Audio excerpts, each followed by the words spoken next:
vô tân hoang hoa yên sul mai nắng rong tập hello an heliam parang tan bulay o kachya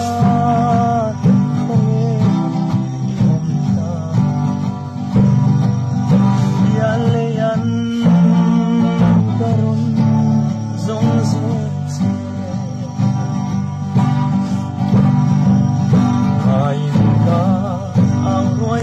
cho kênh Ghiền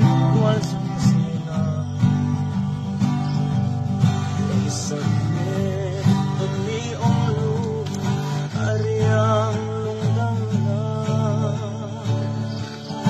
những video